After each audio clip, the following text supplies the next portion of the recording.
नमस्कार. इन्स्टावाले काका यांच्या गोड गप्पा या चॅनलवरती आज डॉक्टर गोरख पाटील आलेले आहेत आणि हे आपल्या सांगलीमधील प्रसिद्ध पशुवैद्यकीय आहेत.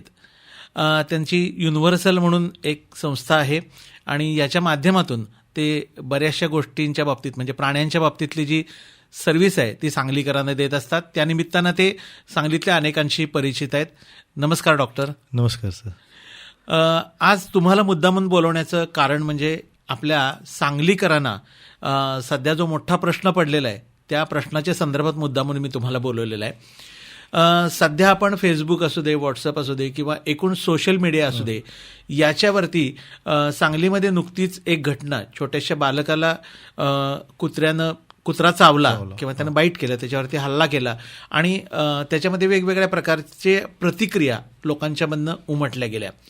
तर मला अशा वेळेला वाटलं की तुमच्या माध्यमातून ही नेमकी केस काय, हे नेमकं प्रकरण काय, स्ट्रीट डॉग अर्थात भटकी कुत्री आपण ज्याला म्हणतो, तुमच्या तांत्रिक भाषेत तुम्ही त्याला काय म्हणत असाल ते मला माहिती नाही आहे. श्वान जे आहे श्वानदंश वगैरे आपण असा शब्द ऐकतो किंवा कोर्टानं सुद्धा आज एक जे नोंदवलेलं आहे निरीक्षण, त्याच्यामध्ये सुद्धा त्याचा उल्लेख आलाय. म्हणजे अगदी सुप्रीम कोर्टापर्यंत हे सगळं प्रकरण पोचलेलं आहे. तर याच्या दोन्ही बाजू ज्या आहेत म्हणजे त्या कुत्र्यांची बाजू पण एक आहे, माणसांची बाजू पण एक आहे, त्यांच्यावरती दया दाखवणाऱ्यांची बाजू पण आहे आणि त्यांचा द्वेष करणाऱ्यांची पण बाजू आहे. तर ह्या सगळ्यांना बरं वाटेल, ह्या सगळ्यांचे प्रश्न थोडेसे सुटतील अशा अपेक्षेनं मी आज तुम्हाला बोलवलं आहे. तर मला पहिल्यांदा सांगा की आपल्या भागामध्ये असू देत किंवा एकूणच सगळ्या ठिकाणी ही जी भटकी कुत्री आहेत, ही भटकी कुत्री सध्या खूप मोठ्या प्रमाणात दिसत आहेत. तर याचं कारण काय आहे किंवा हे प्रकरण काय आहे?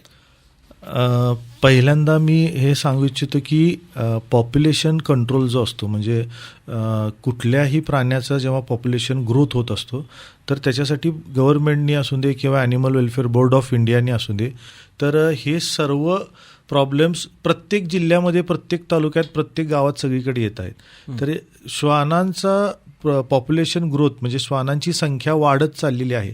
त्याच्यासाठी ॲनिमल वेलफेअर बोर्डनं ABC प्रोग्राम हा केलेला आहे. ॲनिमल बर्थ कंट्रोल प्रोग्राम हा प्रत्येक जिल्हा, तालुका, ग्रामपंचायत ह्या सर्व ठिकाणी त्यांनी हे प्रोजेक्ट्स दिलेले आहेत. आता हे कोण राबवतं, कोण राबवत नाही, कुणाचे बरेच वर्ष झाले ते प्रोजेक्ट्स राबवले जात आहेत पण रिझल्ट्स काही येत नाहीत. म्हणजे प्रत्येकाचे कारण हे वेगवेगळं आहे. पण ही संख्या वाढणार किंवा वाढत आहे हा मुद्दा फार पूर्वीपासूनचा आहे. ज्याचं लक्ष आज आपण कोर्टात ही केस गेली आहे किंवा ध्वंस झाला त्याच्यानंतर काही लोकांनी त्याच्यावर प्रतिक्रिया द्यायला सुरुवात केली त्यामुळे माहिती आहे. पण अभ्यासाच्या दृष्टीनं जर बघितलं तर श्वानांचं पॉप्युलेशन किंवा श्वानांची संख्या वाढू नये म्हणून गव्हर्नमेंटनं ऑलरेडी त्याचं ते करण्यासाठी काही प्लॅन्स करून दिलेले आहेत. आणि ते प्रत्येक ठिकाणाच्या म्हणजे ग्रामपंचायत असेल तर त्यासाठी वेगळा म्हणजे प्रत्येकासाठी तो प्लॅन दिलेला आहे. मग त्याची नियमावली आपण ज्याला म्हणतो की श्वान कुठून पकडून आणायचे, ते कशा पद्धतीनं पकडायचे, पकडल्यानंतर त्यांना काय करायचं, पण कोणते श्वान पकडायचे. म्हणजे असं नाही की दिसेल त्याला आपण पकडून घेऊन यायला लावलं आणि हे तसं नाही, तर त्याची सगळी नियमावली दिलेली आहे ज्याला आपण SOP म्हणतो, स्टँडर्ड ऑपरेशन प्रोग्राम. पण हा जो प्रोग्राम आहे हा प्रत्येक पातळीवरती राबवायचा आहे कोणी? आता हे परत फिरून आपल्यापर्यंत आलं की हे बघा, हे सगळं करण्यासाठी जे प्रोजेक्ट्स इम्प्लिमेंट केलेले आहेत किंवा ज्या लोकांनी याच्यावर अभ्यास करून हा जो प्रोजेक्ट इम्प्लिमेंट केलाय तो इम्प्लिमेंट होतोय का होत नाही हे सर्वस्व तिथल्या स्थानिक स्वराज्य संस्था असू दे, ग्रामपंचायत असू दे किंवा नगरपालिका असू दे, ही त्यांची जबाबदारी. अच्छा. जर समजा एखाद्या महानगरपालिकेमध्ये किंवा कुठं असा पॉप्युलेशन ग्रोथ होत असेल तर त्या नागरिकांनी किंवा तिथल्या संस्थेनी हे एकत्रित येऊन करायचं काम आहे. असं नाही की प्रशासनाने दिलं म्हणजे पूर्णपणे त्याला प्रशासनच सर्वस्व हे करणार. त्याच्यामध्ये नागरिकांचा फार मोठा वाटा पाहिजे. जोपर्यंत नागरिक स्वतःहून मदत करणार नाहीत तोपर्यंत कुठलंही प्रशासन तुम्हाला रिझल्ट देऊ शकणार नाही. म्हणजे याबद्दलची जी जागरूकता आहे ती नागरिकांच्या मध्ये पण क्रिएट व्हायला पाहिजे आणि ती नागरिकांनी त्यांना सहकार्य करून या गोष्टी करायला पाहिजेत. परंतु आता होतंय कसं की आपण नागरिक जर पाहिलं तर ते विखुरलेले आहेत, पण प्रशासन हे एकाच ठिकाणी आहे. तर प्रशासनानं या बाबतीमध्ये नागरिकांना जे गाईड करायला पाहिजे किंवा नागरिकांना जे मार्गदर्शन करायला पाहिजे, किंवा महानगरपालिका असेल तर त्या महानगरपालिकेने एक नियमावली लोकांसमोर ठेवली पाहिजे. तुमच्या गल्लीमध्ये समजा अशा प्रकारची कुत्री असतील किंवा हे असतील तर या नंबरला तुम्ही कळवा. तर या बाबतीमध्ये खूप सारी शिथिलता दिसून येते. म्हणजे आता आपल्या सांगली महानगरपालिकेचं जर उदाहरण घेतलं तर आत्ता आपले सध्याचे जे आयुक्त आहेत ते इतके क्रिएटिव्ह आणि इतके कार्यरत आयुक्त आहेत की मला खात्री आहे की आपला हा पॉडकास्ट त्यांनी बघितल्यानंतर किंवा त्यांना शेअर केल्यानंतर ते निश्चितपणानं तुम्ही ज्या काही सूचना द्याल किंवा आपल्या या पॉडकास्टमधनं ज्या सूचना दिल्या जातील त्या नक्की इम्प्लिमेंट करतील. परंतु प्रशासन लोकांपर्यंत कसं पोहोचलं पाहिजे? आता याच्यामध्ये सुरुवात आपल्याला कुठून करायला पाहिजे? म्हणजे बरेच आता जसं तुम्ही म्हटला की ह्याची सुरुवात कुठून तरी व्हायला पाहिजे, की त्या भटक्या श्वानांबद्दल त्याच्याबद्दल माहिती कुठून आपल्याला मिळणार. तर मूळ कसं आहे की याच्यामध्ये भटक्या श्वानांवरती काम करणाऱ्या काही संस्था आहेत ज्या ऑपरेशनचे काम करतात, जे संयुक्त पद्धतीनं, म्हणजे कॉर्पोरेशन आणि त्या संस्था हे संयुक्त पद्धतीनं, प्लस आपल्याकडे सेपरेट काम करणाऱ्याही संस्था आहेत ज्या वैयक्तिक स्वरूपात त्यांच्या पद्धतीनं स्ट्रे डॉगमध्ये म्हणजे श्वानांना काय लागला असेल, मेडिकेशन असेल, असे वेगवेगळे. मी स्वतः 2005 पासून इथं काम करतो सांगलीमध्ये. ह्या सगळ्या ह्याच्यामध्ये आम्ही आहोत. तर याच्यातला मूळ उद्देश असा पाहिजे की जी लहान मुलं आहेत, शाळेतली जी मुलं आहेत, जी मुलं आज बससाठी, आज तुम्ही बघता स्कूल बसेस सगळीकडे आहेत, काही मुलं 5वी-6वीत गेली की सायकलवरून जातात. ग्रुपमधली एका कॉलनीतली 4 मुलं सायकल घेऊन जातात. तर या सर्व मुलांना पहिला त्या रस्त्यावरच्या श्वानाबद्दलची माहिती द्यायला पाहिजे. आज आपल्याकडे कसं झालंय माहिती आहे काय? पूर्वी आपण लहान असताना, म्हणजे तुम्ही 20-25 वर्षापूर्वी जर पाठी गेला तर आपल्याकडे आई वडील म्हणायचे की बाळा त्या कुत्र्याला तू मारू नको, दगड त्याला लागेल. बरोबर. हा बोलण्याचा उद्देश असायचा किंवा सांगण्याचा परिचय असायचा एका रस्त्यावर जाऊ. म्हणजे मुलालाही समजायचं की मी जर याला मारलं तर याला लागू शकतं. आत्ता जे पेरेंट्स आहेत ते काय म्हणतात, ते कुत्रं आलं बघ चावेल तुला, उलट सांगतात. म्हणजे थोडक्यात काय की लहानपणापासून एखाद्या मुलाच्या मनामध्ये जर आपण भीती निर्माण केली की रस्त्यावरचं कुत्रं हे तुला येऊन चावणार आहे, तर साहजिकच त्या मुला, आणि हे त्याचे आई वडील सांगतात. हो, बरोबर. त्यामुळे त्याच्यामध्ये ती भीती निर्माणच झाली ना. म्हणजे मुळात लहानपणापासूनच त्या मुलाच्या मनात ती भीती ऑटोमॅटिकली निर्माण होत चाललेली आहे की ते कुत्रं चावतं, ते कुत्रं. तुम्हाला सांगितलं कोणते चावतं? झाले असतील, घटना झाल्या असतील, मी मान्य करतो की काही घटना, काही श्वानांनी येऊन बाईट झालं सगळं, पण सुरुवात हिथून होते. अच्छा. जर हे पॉझिटिव्हली जर आपण घेतलं, जर आपण आता म्हणजे एक उदाहरण म्हणून सांगतो तुम्हाला. पुण्यामध्ये एका सोसायटीमध्ये रस्त्यावरच्या कुत्र्यांना जेवण घालण्यावरती, म्हणजे हे जेवण तुम्ही घालायचं नाही, काही ग्रुप म्हणत होता घालायचं नाही, काही ग्रुप म्हणत होता की आम्ही जेवण घालणार. मी तुम्हाला त्याबद्दल प्रश्न विचारणारच होतो की अनेक ठिकाणी आपण आता या संदर्भातच अनेक ठिकाणी बघतो की ग्लुकोजची बिस्किटं जी आहेत पुढेच्या पुढे या कुत्र्यांना घातल्या जातात आणि कुत्री तिथं येऊन ती बिस्किटं खातात. काही लोक भूतदयेच्या किंवा काही पुण्यकर्म करण्याच्या उद्देशानं त्यांना ते देत असतील. चांगला विचार आहे, चांगला त्यांच्या मनामधला विचार आहे, त्याच्याबद्दल मला काही हे करायचं नाही आहे. पण ती मग ठराविक ठिकाणी जमायला लागतात आणि त्या ठिकाणी मग तो माणूस आला नाही तर ती शोधाशोध सुरू करतात किंवा मग ती हिंस्र पद्धतीनं बिहेव्हिअर करतात. तर हे बिस्किटं घालणं किंवा जेवण घालणं कुत्र्यांना हे योग्य आहे का अयोग्य आहे ते सांगा मग. कुत्र्यांना जेवण घालणं हे पूर्णपणे अयोग्य पण नाही आणि पूर्णपणे पण योग्य नाही. त्याचं कारण मी सांगतो. श्वान जो रस्त्यावरचा जो श्वान असतो, जो फिरता श्वान, आपण त्याला म्हणजे काही आपण भटकी कुत्रे आपण त्याला असं म्हणतो जनरली सगळेजण, तर त्याला तुम्ही बिस्किट जे देता ते बिस्किट मैद्यापासून बनतं. हो. आणि मुळात मैदा हा कुत्र्यांसाठी हानिकारक आहे, तो त्याचा आहार नाही आहे. तुम्ही शिळी भाकरी द्या, उरलेलं अन्न द्या, घरामधलं जे काय असेल भात भाकरी आमटी जे काय असेल ते तुम्ही द्या, ते चालेल. पण ही जी नवीन संकल्पना जी आली, बटर घाला, पाव घाला, बिस्किट, बेसिकली आता जे तुम्ही म्हटलं बिस्किट हा इतका प्रचंड प्रमाणात आपल्या सांगली, म्हणजे तुम्ही कुठल्याही मॉर्निंग वॉकच्या रोडला गेला तर तुम्हाला 1-2 कार्यकर्ते भेटतीलच जे पार्लेचे जे बिस्किट पुढे घेऊन फिरत असतात आणि सर्वांना देत असतात.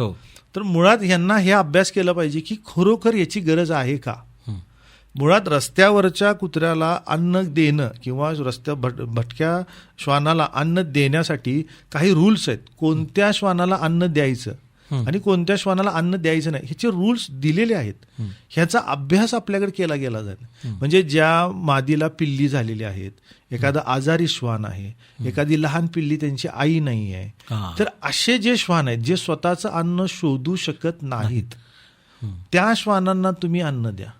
हे भूतदया, जसं तुम्ही म्हणता, कुणाचा तरी आशीर्वाद घेण्यासाठी कुणाचा तरी शाप घेण्यातच तुम्ही प्रकरण करायला लागलाय. म्हणजे तिथं जेव्हा येणार एकत्रित, जेव्हा ते श्वान सगळे येणार, तो जो पॉवरफुल असणार, जो सर्वात ताकदवर असणार, तोच खाणार. बरोबर.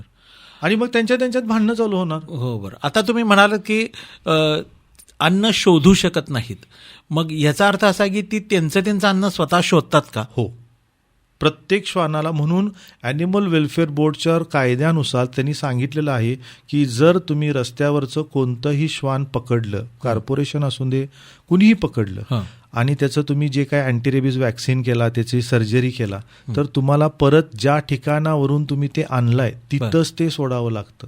त्याची रिप्लेसमेंट, रिलोकेशन करायचं नाही. त्याची बरेच ड्रॉबॅक्स खराब आहेत. म्हणजे जर तुम्ही डॉग रिलोकेट केला तर वर्षानुवर्ष त्या श्वानाला, प्रत्येक 4 सीझन असतात आपले वर्षभरात, प्रत्येक सीझनला पाणी कुठं मिळणार, निवारा कुठं मिळणार, थंडीमध्ये, पावसाळ्यामध्ये कुठे बसायचं, हे त्याचं फिक्स असतं. म्हणून तुम्ही बघा, कधी ऑब्झर्व केला की एखादा श्वान एखाद्या माणसाच्या पाठी लागला तर, किंवा गाडीच्या मागे धावतात, ते ठराविक ठिकाणापर्यंतच धावतात. ते दिवसभर तुमच्या पाठीमागे धावतात का? त्याच्या एरियापर्यंत. त्याची ती एरिया आहे. बरं, मध्येच एक जरा प्रश्न विचारतो तुम्हाला, आपण विषय कंटिन्यू करूया. एक म्हणजे माझी आणि मिसेसची भांडणं होतात या गोष्टीवरून, पण आता तुम्ही त्यातले तज्ज्ञ आहात म्हणून मी तुम्हाला विचारतो. ती माझ्या अभ्यासू काय, मी अजून शिकायला लागलोय, अजून मला बरंच शिकायचं आहे. गाडीच्या मागे ती बसलेली असते, एखाद्या अनोळखी गल्लीमध्ये गेल्यानंतर रात्रीच्या वेळेला, आता थंडीच्या दिवसात आपण ते हुडी वगैरे घालतो किंवा बांधलेलं असतं, कुत्री मागं लागतात किंवा कुत्रं मागं लागतं. अशा वेळेला मी गाडी जोरामध्ये नेतो आणि जोरामध्ये न्यावी अशी त्यांची इच्छा असते, आणि मी गाडी जागच्या जागी थांबवतो किंवा स्लो करतो गाडी. माझं तत्वज्ञान असं आहे की गाडी स्लो केली तर कुत्रं मागं लागणार नाही, थांबेल. आणि त्यांचं तत्वज्ञान असं आहे की गाडी थांबवली तर ते पहिलं मला पकडेल. तर तेवढं क्लिअर करून त्या बऱ्याच जणांच्या डोक्यात हा प्रश्न आहे. म्हणजे हा बऱ्याचदा हा प्रश्न आलेला आहे. हे मजा काय असते की त्या श्वानाला तो बेसावध असताना त्या वाहनाचा जो आवाज आहे, किंवा ते वाहन कधी तर त्याला धडकून गेलेलं असतं, त्या वाहनावरच्या व्यक्तीनं त्याला लात मारलेली असते, किंवा असा काही भीतीदायक घटना घडलेली असते की त्या वाहनाच्या आवाजाला त्याला भीती वाटते, त्याची मेमरी जागी होते, ती मेमरी हे होते. तर ज्या वेळेला तुमची गाडी तिथं जाते, त्या गाडीचा, समजा एखादी आपण धरून चलू स्प्लेंडर गाडी आहे, तर एखादा श्वान फक्त स्प्लेंडर गाडीच्या मागे लागत असतो, आपण बघतो. एखादा श्वान एमईटीच्या मागे लागतो, एखादा थोडा जोरात आवाज आला की मागे लागतो. तर हे काय झालेलं असतं, तर हे आवाज त्यांच्या मेमरीमध्ये सेटल्ड झालेले, फिक्स असतात. हा आवाज आला की असं होतं. जसं समजा एखाद्या माणसाने लहानपणी कुठंतरी पावसात किंवा शाळेला जाताना वीज कडाडलेली बघितली असेल, तर तो कितीही मोठा झाला, अगदी बंगल्यात रूफमध्ये जरी खाली बसला असला आणि वीज कडकली तर तो लगेच म्हणतो खिडकी बंद करून घ्या, जणू काही वीज ती आतच येऊन ह्याला धडकणार आहे असं. तसं ते श्वानांमध्ये असतं, आणि त्यांचं आयुष्य फार कमी असतं. रस्त्यावरचा श्वान हा 7 वर्ष जगतो, फार तर फार 10 मी कमीच, आणि नॉर्मली श्वानाचं आयुष्यच 10 वर्ष आहे. त्यामुळे एका वर्षामधले जो झालेला आघात आहे त्याच्या मनावरती, तो 4-5 वर्ष त्याच्या मनात राहणे ही स्वाभाविक गोष्ट आहे. बरोबर. त्यामुळे ज्या वेळेला तुम्ही इथून पुढे श्वान मागेल, तुम्ही फक्त थांबला की तो आवाज कमी झाला, थांबला आवाज, तो तुमच्या पाठी येत नाही. आवाज कमी झाला की त्याचा तो ट्रिगर्ड असतं, ती भीती त्यावेळेला त्याला ट्रिगर्ड झालेली असते, म्हणून ते अंधाधुंद पळत असतं. काही म्हणजे ते अगदी म्हणजे त्यांना कळतच नाही, ते असे स्प्रिंग सारखे उड्या मारत येतात, पण ते काही करत नसतात. ती फक्त आवाजाला टॅकल करत असतात. आवाज थांबला, श्वान परत निघून जातो. बरोबर. किंवा वेगानं पण ते वेगानं पण गेले की त्यांना ती मजा वाटत असते, हा चाल फास्ट चाललाय, चला आपण पण त्याबरोबर पळूया. म्हणजे मी बरेचसे रील्स पण बघितले की कोण सांगतं लाल कपडा असा करा, कोण म्हणतं आणि काहीतरी करा. हे ऍक्च्युली म्हणजे सगळं मिथ्य आहे. ते आता अनेक ठिकाणी हे पण आता मला जाणून घ्यायचंय, तुम्ही म्हणालात असं ते लाल रंगाच्या पाण्याच्या बाटल्या पण भरून ठेवलेल्या असतात. तो कन्सेप्ट असा झाला की 90च्या दशकामध्ये, म्हणजे ह्याची सुरुवात, म्हणजे आम्ही थोडासा त्याचा अभ्यास केला की हा काय प्रकार असेल, तर आमच्या निदर्शनात जी गोष्ट आली किंवा आम्ही जे बघून आम्हाला जी गोष्ट कळाली, आता ती खरी खोटी ते त्यांच्याबरोबरच माहीत. तर आपल्या जवळचं जे हे आहे राज्य म्हणजे गोवा जे आहे, तर गोव्यामध्ये पेट्रोल पंप नव्हते. बर. तुम्ही जर 20 वर्षापूर्वी जर गेला तर गोव्यामध्ये पेट्रोल पंप नव्हते बर. आणि गोव्यामध्ये फॉरेनर्स येण्याचं प्रमाण जास्त आहे, अजून सुद्धा आहे. बरोबर. तर त्या ठिकाणी ते आले की आल्यानंतर ते भटकी कुत्री घेऊन यायचेत किंवा सांभाळायचे. बर. ते 3 महिने 4 महिने आले की सांभाळायचे आणि नंतर ते सोडून जायचे. ते कारण ते घेऊन जाऊ शकत नाही त्यांच्या गावी, फॉरेनला ते घेऊन जाऊ शकत, ते सोडून जायचे. त्यामुळे आसपासच्या राज्यातून तिथे कुत्र्यांची संख्या वाढली. बर. संख्या वाढल्यानंतर जसं तुम्ही म्हटला की चावणं हे ह्या बऱ्याचशा गोष्टी तिथं व्हायला सुरुवात झाली. तिथल्या लोकांच्या असं लक्षात आलं की म्हणजे पूर्वी कसं असायचं, पेट्रोल पंप नसल्यामुळे पेट्रोल हे बाटलीतून विकलं जायचं. आणि पेट्रोल म्हणजे हे तुमचं काय म्हणतो आपण हे होतं, उडून जातं, त्याचा वास असतो. म्हणजे तुम्ही हातात जरी हे केलं तर ते वास होतं आणि तो वास डॉगसाठी चालत नाही किंवा ते बघितलं की ते पळून जातात. त्यामुळे असं झालं की ज्या ज्या दुकानामध्ये त्या बाटल्या लटकवलेल्या असायच्यात किंवा विक्री, तिथं कुत्री बसायची नाही. आणि माहित आहे मधल्या काळामध्ये पेट्रोलचा रंग हे आपला बदलला, लालसर झाला तो. हा, मग लोकांनी बघितलं की बाटली ठेवली की येत नाही. मग हे लोक काय करायचे, त्या पेट्रोलची जी बाटली असायची ती संध्याकाळच्या वेळेला एखादी बांधून आपल्या घराच्या बाहेर ठेवायचे. ते आपल्या कुठल्या तरी मराठी माणसानं बघितलं असणार आणि ह्यानं लाल बाटली आणून ठेवली, मग ह्याने पण आपली त्याच्यात हळद काय म्हणतात, कुंकू. म्हणजे याचा तसा उपयोग नाही आहे, त्याचं रंगाशी नाही आहे तो. ऍक्च्युली बघितलं तुम्ही पेट्रोलची भरून ठेवा, स्मेलचं, पण ती थोड्या दिवस राहणार पण नाही, कारण एखादा पेट्रोल भरून जाईल, चला म्हणणार 1 लिटर मिळालं मला, चला भरून जाऊया, परवडणार नाही, परवडेल. तर आपण मगाशी जीवनक्रमाबद्दल बोलत होतो त्यांच्या, तर त्यांचा जीवनक्रम कसा असतो साधारण? म्हणजे आपण जर तसं बघायला गेलं तर पहिले 3 महिन्यामध्ये ते आई संगती नसतात, त्यामुळे आईचं दूध प्लस त्यांना बाहेरचं खाणं.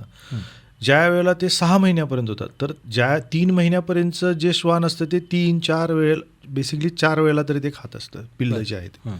ज्यावेळेला 3 महिन्याच्या पुढे जातं, 6 महिन्याच्या आत असतं, तेव्हा ते 2दा-3दा खायला सुरू करतं. पण ह्याच्यामधले जे एक अन्न जे त्याचं असतं ते आईबरोबर फिरत असतं. बरं. म्हणजे ते 3 महिन्यानंतर आईबरोबर बाहेर फिरायला, म्हणून तर ती पिल्ली आईच्या पाठीमागे असतात, कुत्री चावतात, लागतं, पडतात, काहीतरी ॲक्सिडेंट. 6 महिन्यांपर्यंतचे जे पिल्लं असतं ते पूर्णपणे आईपासून बाजूला झालेलं असतं. अच्छा, स्वतंत्र ते स्वतंत्र होतं. म्हणजे धरून चला, काही 4थ्या महिन्यात होईल, काही 3ऱ्यात होईल, 5व्यात होईल, 6व्यात होईल. 6 महिन्यानंतरचे जे पिल्लू असतं ते बऱ्यापैकी फाडाफाडी करत असतं. तुम्ही बघा, शीट फाडतात गाड्यांच्या, कागद फाडत बसलेले असतात. तर ह्याचं मूळ जर तुम्ही बघायला गेलं तर फिजिकली त्यांचे दात जे दुधाचे असतात ते पडलेले असतात. बरं. 3-3.5-4 महिन्यात पडतात आणि नवीन दात येत असतात. बरं. त्यामुळे त्यांचे ते दात शिवशिवतात, त्यामुळे ते फाडाफाडी, तोडातोडी हे सगळे बऱ्याच जणांची कंप्लेंट, आमच्या कॉलनीत पिल्ली आहेत ती येऊन शीट फाडून जातात. ती बरी 6 महिने मोठी झाली असते, त्यांना शीट गावत असते, ते फाडत असतात. त्यामुळे 6-7 महिन्यापर्यंतच्या ह्याच्यात त्यांचं जेवणक्रम आलं 2 ते 3 वेळा. आता 6 महिन्यानंतर जे 12 महिन्यापर्यंतचा काळ आहे, त्यामध्ये मादी असेल तर ती हिटवर येते 8व्या-9व्या महिन्यात, नर असेल तर तो मॅच्युरिटीमध्ये येतो. ह्या चेंजेसच्या दरम्यान मग ते त्यांची टेरिटरी फायनलाइज करतात. अच्छा, कुठंपर्यंत आपलं आपण जायचं, याच्या म्हणजे तिथंपर्यंत त्यांचं घर झालं. म्हणजे त्या ज्या गल्ली, ज्या एरियात ते राहतात ते त्यांचं घर फिक्स झालं. बरं. मग तिथं ते स्वतःला मॅच्युअर झाले असतील, फिमेल असेल, ते ब्रीडिंग होतं त्यांचं, मग पिल्ली होतं. त्यामुळे ABCमध्ये ॲनिमल बर्थ कंट्रोल प्रोग्राम जो आहे त्याच्यामध्ये त्यांनी दिलेलं आहे की जी पिल्ली 6 महिन्याच्या पुढचं, ज्यांचं काय म्हणतो आपण ते ऑर्गन्स म्हणजे रिप्रोडक्टिव्ह ऑर्गन्स तयार झालेले आहेत, अशाच कुत्र्यांना तुम्ही पकडू शकता. किंवा त्यांचे बरेच जण आम्हाला फोन येतात, लहान पिल्ली पकडून घेऊन जा. काय करायची ते पकडून नाही पकडू शकत. तुम्ही नाही पकडू शकत, तुम्ही तोडू शकत नाही. किंवा दुसरी गोष्ट की ज्यांचं म्हणजे अजून तयारच नाही झाले, त्यांना ऑपरेशनला नेऊन करणार काय? बरोबर. म्हणजे जसं तुम्ही आता म्हटलं अन्नाचा क्रम कसा असणार आहे, तर पहिले 3 महिन्यापर्यंतचे त्यांचे 4 वेळा झाले, 3 महिन्यापासून 6 महिन्याला परत ते 3 वेळा जेवा लागले. आता 6 महिन्याच्या पुढचा जो डॉग आहे तो स्वतःचं अन्न शोधून खात असतो. तो दिवसभरात 1दा खाईल किंवा 2दा खाईल. आता याच्यात सकाळी जेवणारे कोण आणि रात्री जेवणारे कोण, ह्याच्यात आणि प्रकार पडतात. अच्छा. तर जे डॉग सकाळी 9 वाजल्यापासून संध्याकाळी 5 वाजेपर्यंत रोडवर दिसतात तुम्हाला, ते वीकेस्ट डॉग असतात. अच्छा. ते सगळे वीक डॉग. म्हणजे त्यांनी आजारी असतात, पिल्ली झालेली आहे, लहान पिल्ली असतील, कुणाला रोग झालाय, कोण म्हातारा झाला, हे सगळे आणि त्यांचा रेस्टिंग टाइम जो डॉगचा असतो तो सकाळी 9 ते 5 असतो नॉर्मली सगळ्या डॉग. ते दिसत नाहीत. 5 नंतर ते पहिला एक्सरसाइज करायला चालू करतं. 5 वाजता ते डॉग उठतात 5-6ला. पहिला आपल्यासारखं नाही की उठले की चहा खायला चालू केलं, नाही. ते पहिला फिरतात, फिरून झालं, एक्सरसाइज झाली की मग त्यांचा ग्रुप एकत्र येतो आणि मग ते संध्याकाळी 9-10 म्हणून ते म्हणतात ना, रात्री आमच्याकडे रात्री कुत्री टोळकी फिरत असतात. बरोबर. तर ते चालले त्यांचं अन्न शोधण्यासाठी. त्यांची टेरिटरी ठरलेली असते. म्हणजे ते एक ठराविक धरून चला, आपण आता स्टँडवरचं उदाहरण करू.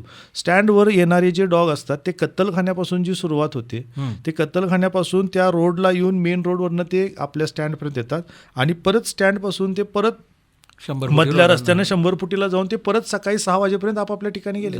मधल्या काळात ते तिथं जिथे मिळेल ते ते खात त्यांना ट्रॅक माहीत असतो की बाबा थंडी असेल तर हिथं अन्न मिळणार. काही हॉटेल्स असतात त्यांचं वेस्टेज पडलेलं असतं.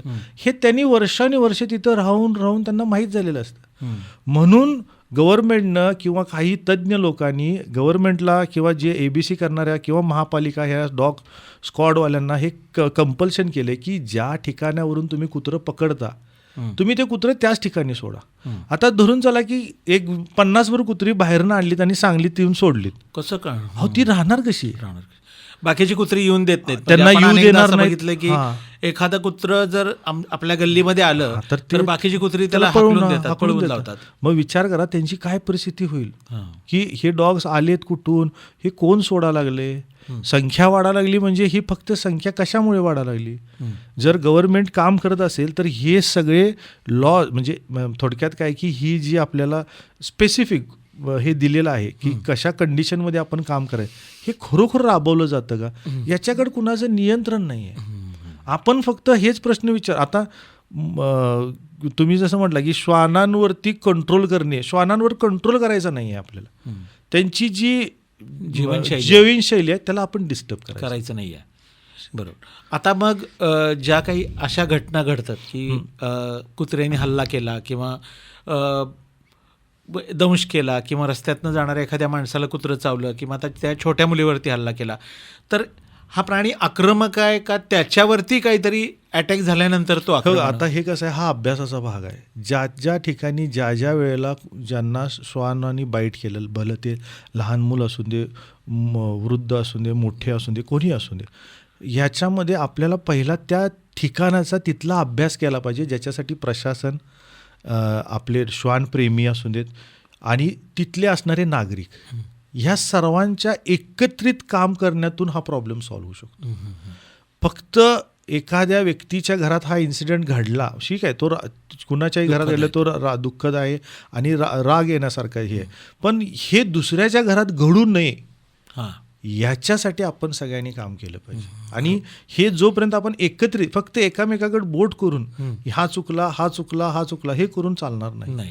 ह्यासाठी आपण सर्वांनी एकत्र यायला पाहिजे आणि ही घटना परत आपल्या सांगलीत घडू नये यासाठी प्रयत्न केला पाहिजे. मग ते कोणी असू दे, गव्हर्नमेंटवाले असू देत, NGO असू देत किंवा साधे श्वानप्रेमी, आपण जे म्हणतो घरातला एखादा श्वानप्रेमी, जर एखाद्याला खरोखर तिथली वास्तुस्थिती माहीत असेल जर, तर त्यांनी स्वतःहून सगळ्यांनी एकत्रित येऊन हा मुद्दा सॉल्व्ह होण्यासारखे आहेत आणि आपण करू शकतो. सांगलीमध्ये हे पूर्णपणे क्लीन होऊ शकतं.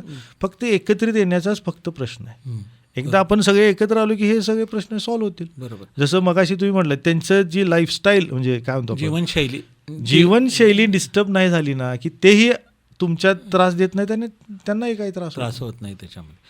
मग आता समजा आता हे आपण म्हणतो की पट्टा घातलेलं कुत्रं आहे की त्याला पकडून नेऊ नका, पट्टा न घातलेलं कुत्रं आहे ते भटकाय, पण ते वर्षानुवर्षे त्या गल्लीमध्ये सुखानं राहत असतं. म्हणजे त्याला त्याचं कुणालाही आता मी ज्या ठिकाणी राहतो त्या गल्लीमध्ये ऑलमोस्ट अशीच एक जवळजवळ 7-8 कुत्री आहेत, परंतु गल्लीमध्ये असा आमच्या कधी प्रसंग झाला नाही की ती कुत्री कुणाच तरी अंगावर आलीत किंवा ती कुणाला तरी त्यांनी बाईट केलं आहे, असं कधी झालं नाही. किंवा त्यांना गल्लीतली लोकंसुद्धा कधी दगडं मारलेत किंवा हाकललेत किंवा कोणीतरी त्याला काट्या, असं कधी होत नाही. तर भटकी कुत्री आणि माणूस हे दोघं एकमेकांच्या सहकार्याने व्यवस्थितपणानं राहू शकतात का? हो, जरूर. आता उदाहरण घ्या, माझ्या घरचंच उदाहरण सांगून. माझ्या मिसेसकडं 3 स्ट्रे डॉग आहेत खाली, आमच्या अपार्टमेंटच्या खाली 3 स्ट्रे डॉग आहेत. त्यांची आई एका गाडी ॲक्सिडेंटली ती मेली, तेव्हा ही लहान पिल्ली होती. तिने आणून सांभाळल्यानंतर काहींचा विरोध झाला, ही कुत्री घाण कर. जसं मी तुम्हाला सांगितलं की 3 महिने झाल्यावर फाडाफाडी चालू होते, 6 महिन्यानं त्यांनी ते तोडायला सुरुवात केली. हे सगळ्या मी सगळ्यांना समजावून सांगितलं की हे घटनाक्रम होणार आहेत, त्याच्यानंतर आम्ही ती दरवर्षी त्याचं वॅक्सिनेशन करते, सगळे ऑपरेटेड आहेत आणि त्या गल्लीमध्ये सगळे लोक त्यांना खायला देतात. म्हणजे असं नाही की हिनच फक्त, समजा आम्ही कुठे गावी गेलो, बाहेर गेलो काय, तर बाकीचे गल्लीतले बरं हे सगळं का देतात माहिती आहे तुम्हाला? तर त्या गल्लीमध्ये आमच्याकडं सगळ्यांच्या गाड्या बाहेर असतात. हो, पार्किंग नाही आहे, 50% पार्किंग म्हटलं तरी चालेल. बरं. पण कुठल्याच्या गाडीला किल्ली जरी असली तर बाहेरचा माणूस हात लावू शकत नाहीत. हे 3 वाघ आमचे रात्रभर फिरत असतात. तर त्यांनी रक्षण करायचं, ते कुणाला येऊही देत नाहीत आणि बाहेरच्या माणसाला तिथे जाऊन. पण हे सर्वस्व तिथल्या लोकांनी काय एक्सेप्ट केलेलं आहे. मुळात त्या लोकांनी त्या श्वानांना एक्सेप्ट केलं आणि श्वानांनीही ती पूर्ण गल्ली एक्सेप्ट, त्यामुळे ते कुठेही जात नाहीत, बाहेर जात नाहीत किंवा लोकांनाही. म्हणजे तुम्हाला खरं सांगतो, म्हणजे एक पावसाळ्यामध्ये मी बघितलं, पाऊस सकाळच्या वेळेला आपल्या पहाटेचा जोरात पाऊस चालू होते बघा मध्यात. तर आमच्याकडे समोरचे एक काका होते, ते रात्री 3-3:30 वाजता उठून गेट उघडं ठेवायचे, त्यांना आतमध्ये येता यावं, की जर पहाटे पाऊस झाला तर ते आत येऊन बसून देत. म्हणजे हे सहकार्य, म्हणजे आम्ही तर कोणी सांगायला गेलो नव्हतो किंवा कोण बघायला. आता आमच्या घरामध्ये रात्री 11-11, 12-12 वाजता खाली जाऊन थंडी जास्त झाली म्हणून कपडे बदलायचा कार्य, म्हणजे त्यांना स्वेटर केलेले आहेत, टी-शर्ट्स घातलेले असतात, हे सगळं चालू असतं. पण याला ते श्वान पण तेवढा प्रतिसाद देतात. आणि गल्लीमध्ये कसं कितीही घरं असले तर त्या सगळ्यांना माहिती आहे की आपण नसलो तर हे लोक आपल्या घराचं प्रोटेक्शन करतात. म्हणजे हेच सामाजिक हे बांधली पाहिजे. आता मला सांगा की हे जे श्वान आहेत ते हिंस्र केव्हा होतात? म्हणजे अंगावर जाणे, चावणे किंवा एकूण त्यांच्यामध्ये हिंस्र प्रवृत्ती कशामुळे क्रिएट होते? आता ह्याच्यातलं सर्वात मेन कारण जे आहे की ज्या वेळेला त्यांचा ब्रीडिंग टाईम असतो, फिमेल हिटवर असते, त्यावेळेला जे श्वान जेव्हा ते एकजूट झालेले म्हणजे एकत्रित आलेले असतात त्यावेळेला ते उपाशी असतात. अच्छा. दुसरी गोष्ट, फिमेल हिटवर असणे किंवा त्यांच्या ब्रीडिंग टाईममध्ये त्यांचं ट्रॅव्हलिंग फार लांबून असतं. अर्धा 1-1 किलोमीटरवरून ते श्वान एकत्र येतात. अच्छा. म्हणजे जे श्वान तुम्ही कधी बघितलं नाही ते पण तुम्हाला दिसायला चालू, हे कुठलं आहे, कुणाकडचं आहे, पण ते आलेलं असतं फिमेलसाठी. त्या फिमेलसाठी. तर ते 7-8 दिवस जे असतात ते फिमेलच्या मागे त्या टाईममध्ये ते खात नसतात, उपाशी असतात, मेंटली ट्रेस्ड असतात. म्हणजे त्यांची प्रायोरिटी 1 पुनर्निर्मिती करणे हेच असते. त्यांचं फुल कॉन्सन्ट्रेशन फक्त रिप्रोडक्टिव्ह ह्याच्याकडे असतं. आणि ज्या वेळेला अशा वेळेला आपण त्यांची खोड काढतो, विचार करा, एक 10 श्वान बसलेले, त्यातले 5-6 दिवस जेवलेले नाहीत त्यांचं, आणि तुम्ही जाऊन एखादा खडा मारून बघतो, काय रे राजा बसलाय, तो उठतो आणि डायरेक्ट अंगावर. हे पहिला म्हणजे हे बेसिक. दुसरं म्हणजे ज्या वेळेला जसं मी तुम्हाला सांगितलं की जागा बदलणे, एखाद्या कुणीतरी बाबा गल्लीत आपल्या कुत्री फार झाल्यात म्हणून पकडलीत आणि बाहेरच्या गल्लीत नेऊन सोडली, तर ती सोडल्यानंतर त्यांची जी मानसिकता झालेली असते ती फार भयानक असते. म्हणजे त्यांना काहीच माहीत नसतं, अस्वस्थ असतात. मला सांगा, आपण इथून गेलो आणि एखाद्या दुसऱ्या राज्यात जाऊन मी जर तुम्हाला म्हटलं चला सर आपण इकडनं, तर ते होणारच नाही ना, आपल्याला काहीच तसं त्यांची म्हणजे इतकी भयान परिस्थितीमध्ये ते असतात. अशा वेळेला जर त्यांची कोणी खोड काढली तर शेवटी सेल्फ प्रोटेक्शनच्या आपण म्हणू शकत नाही, पण ते भीतीपोटी काही करतात. बरोबर. आणि त्याला काय हे नाही, अंगावर आलं काय, भुंकलं काय, त्याच्या दृष्टीने ती प्रतिक्रिया. किंवा लहान मुलाच्या हातातली पिशवी फाडून घेऊन जातात किंवा हे जातात. तर हे मुळात ही शिकवण आपण करावलोय. पूर्वी कसं होतं की आपल्या घरातलं वेस्ट अन्न आपण त्यांना खायला देत होतो, आता आपण त्यांच्यासमोर प्लॅस्टिकच्या पिशवीनं फडाक दिशी फाडून बिस्किटं ते द्यालोय.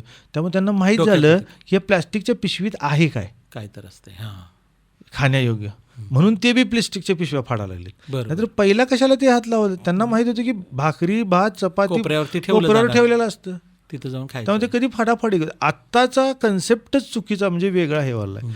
त्यामुळे हे सगळे प्रॉब्लेम्स निर्माण व्हायला लागले. बरोबर.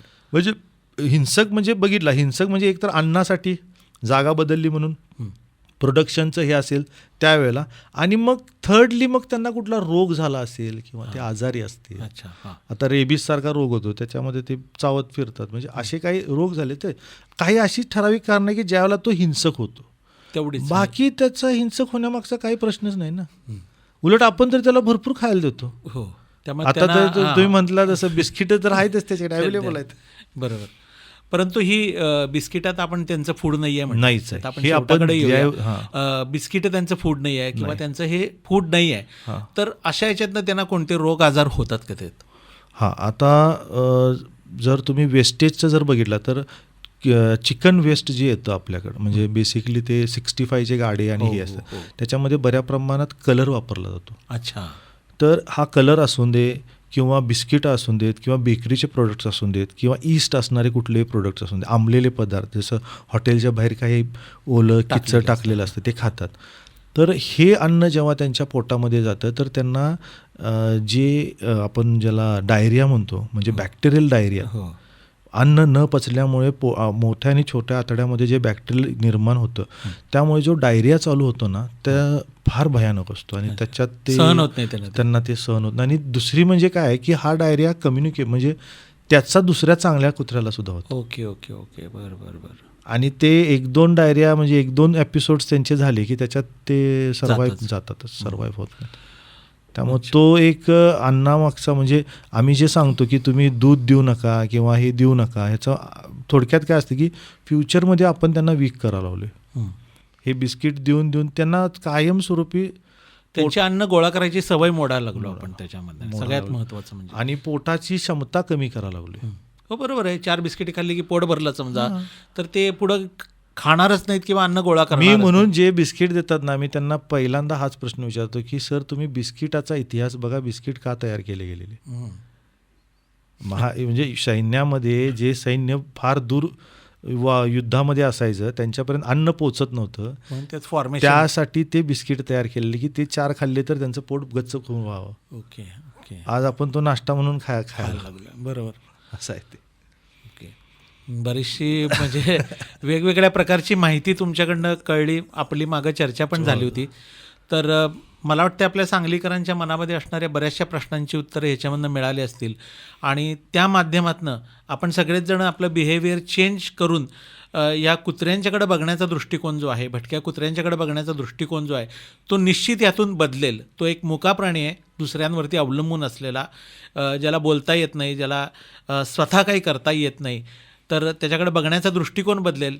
आणि आपण आपली मुलं बाळं जी असतील किंवा आपण स्वतः असू तर अशा कुत्र्यांच्यापासून वाचण्यासाठी कोणत्या प्रकारे स्टँड घ्यायला पाहिजे हे पण तुमच्या लक्षात आलं असेल. तर गोरख सर, तुम्ही ही जी सगळी माहिती दिलीत ही खूपच चांगली माहिती दिलीत. तर गोड गप्पामध्ये आणखीनही वेगवेगळ्या विषयावरती तुम्हाला बोलवायला मला आवडेल, कारण तुमचा फक्त कुत्रं असंच नव्हे तर बऱ्याचशा वेगवेगळ्या प्राण्यांच्यावरती किंवा तुम्ही बरेच ॲक्टिव्ह आहात विविध क्षेत्रात. तर थँक्यू सर.